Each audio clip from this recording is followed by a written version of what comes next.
Welcome back to the Daily Poem here on the Close Reads Podcast Network. I'm David Kern. Today is April 16th, 2020. And the poem that I'm going to read to you today is by a Welsh poet, a quite beloved poet in Wales, whose name is Davies. He lived from 1871 to 1940.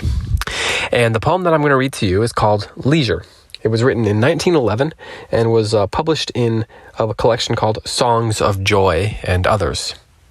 And I actually am going to be reading it out of a book called The Folio Book of Children's Poetry.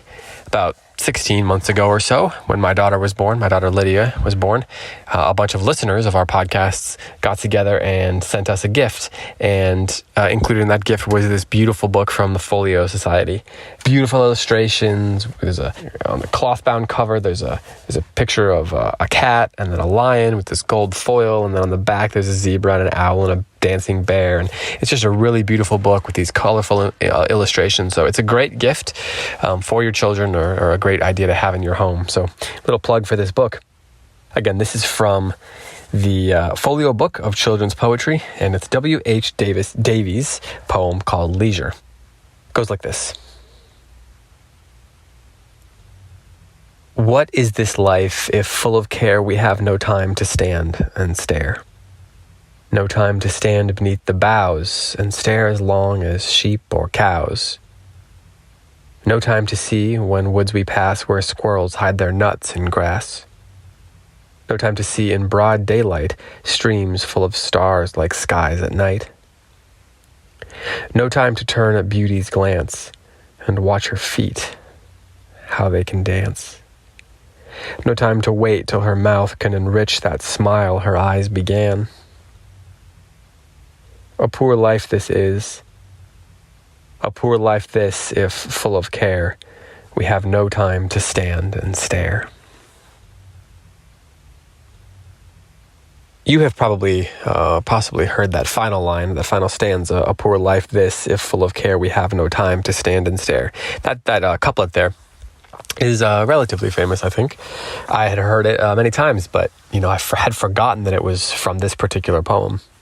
And, I like to read poems that are for children, for our younger listeners periodically, of course, like Ogden Nash's The Tale of Custer the Dragon and so forth.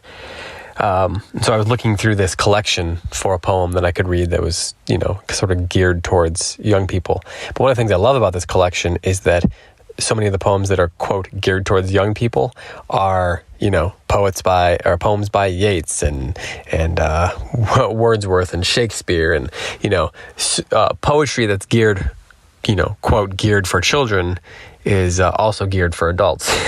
And so, I was kind of struck by this poem because I like the way that it progresses, the way it builds. It's 7 couplets, 14 lines, 7 2-line stanzas, so 7 couplets.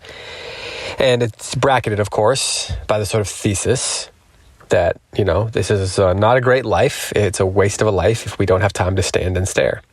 But in between is a really interesting series of couplets that are transitioning through different sorts of watching. So at first, it's saying, no time to stand beneath the boughs and stare as long as sheep or cows. To be patient, to wait, to linger, to not be distracted the way a sheep or cow does, the way it can stare at you for so long.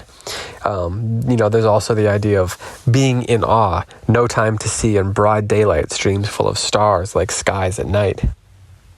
To be in awe of the miraculous things that are in the world.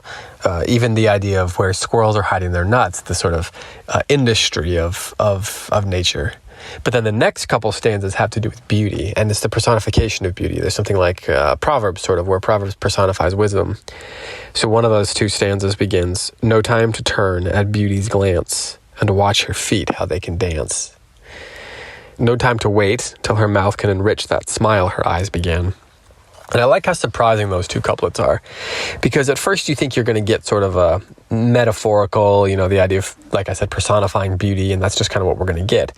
No time to turn at beauty's glance. And it's going to be sort of personified but abstract, personified but hypothetical.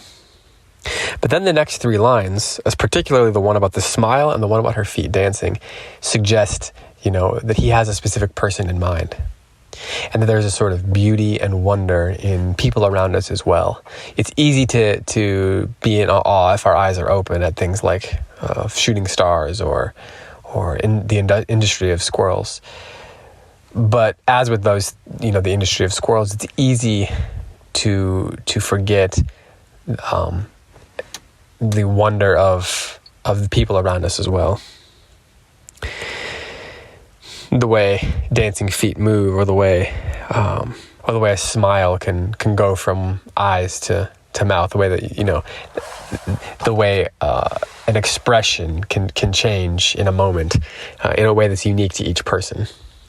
So, these observations that Davies are making here are really lovely. But also, I was thinking about how we live in a time right now. We're living through a moment where we have more time. More time perhaps to stand and stare. And it seems like it would be a shame not to take advantage of that opportunity. So as spring is either, in full blossoms for some of you, or perhaps, maybe winter is lingering a little bit too long for your taste.